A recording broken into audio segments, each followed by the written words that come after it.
ಸನ್ಮಾನ್ಯ ವೇದಿಕೆ ಮೇಲೆ ನಮ್ಮ ಎಚ್ ಆಂಜನೇಯನವರು ಮತ್ತೆ ನಮ್ಮ ಮಾರ್ಚಂದ್ರ ಮುನಿಯಪ್ಪನವರು, ಗೋಪಿನಾಥ್ ಅವರು, ಅಂಬಣ್ಣ ಅವರು, ಅಲಮಾರಿ ಅಸ್ಪೃಶ್ಯ ಸಮುದಾಯದ ಅತ್ಯಂತ ಕಟ್ಟಕಡೆಯ ಅಲಮಾರಿ ಜನಾಂಗವನ್ನ ಕೈ ಬಿಟ್ಟಿರ್ತಕ್ಕಂಥದ್ದು, ಅದನ್ನ ತಗೊಂಡೋಗಿ 5% ಸೇರಿಸಿರ್ತಕ್ಕಂಥದ್ದು ಅಕ್ಷಮ್ಯ ಅಪರಾಧ ಅಂತ ನಾನು ರಾತ್ರಿನೇ ಇದನ್ನ ನಮ್ಮ ಸಚಿವರ ಗಮನಕ್ಕೆ ತಂದಿದ್ದೇನೆ.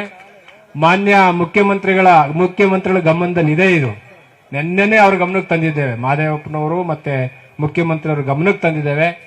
ದಯಮಾಡಿ ನಮ್ಮ ಅಸ್ಪೃಶ್ಯ ಸಮುದಾಯ ಏನಿದೆ ಅವ್ರನ್ನ 5% ಇಂದ ಹೊರಗೆ ತೆಗೆದು ಅವರಿಗೆ 1% ಅನ್ನು ಮೀಸಲಾಗಿ ಇಡಬೇಕು ಅಂತಕ್ಕಂಥ ಒತ್ತಾಯವನ್ನು ನಾವು ಮಾಡಿದ್ದೇವೆ.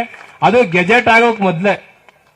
ನೀವು ಏನೋ ಹೇಳ್ಬಿಟ್ರಿ ಅಂತಲ್ಲ, ಇವತ್ತು ಸಂಜೆ ತೀರ್ಮಾನ ಆಗುತ್ತೆ, ಇವತ್ತು ಸಾಯಂಕಾಲ ತೀರ್ಮಾನ ಆಗುತ್ತೆ. ದಯಮಾಡಿ ನೀವೆಲ್ಲೂ ಹೋಗೋದು ಬೇಡ.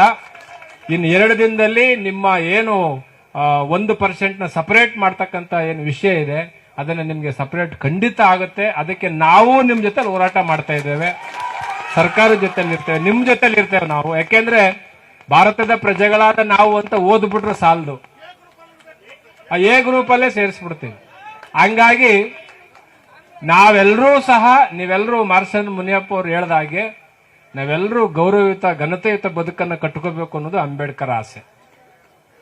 ಅದು ಬಿಟ್ಟು ನಿಮ್ಮನ್ನ ಎಲ್ಲೋ ಒಂದ್ ಕಡೆ ತಗೊಂಡೋಗಿ ಸೇರಿಸಿ ಪ್ರಬಲರ ಜೊತೆಯಲ್ಲಿ ನಿಮ್ಮ ದುರ್ಬಲರನ್ನು ಸೇರಿಸ್ಬಿಟ್ರೆ ಬಹಳ ಕಷ್ಟ ಆಗ್ಬಿಡ್ತದೆ.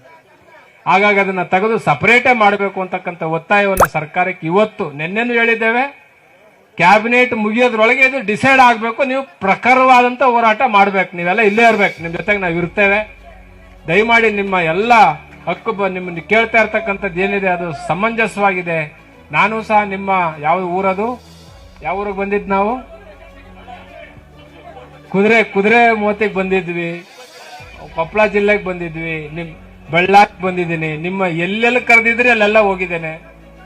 ಚಿಕ್ಕನಾಯಕನಹಳ್ಳಿಗೆ ಬಂದಿದ್ದೇವೆ, ತರೀಕೆರೆಗೆ ಬಂದಿದ್ದೇವೆ. ಹಾಗಾಗಿ ನನಗೆ ಗೊತ್ತಿದೆ ನೋವೇನಂತ ಗೊತ್ತಿದೆ.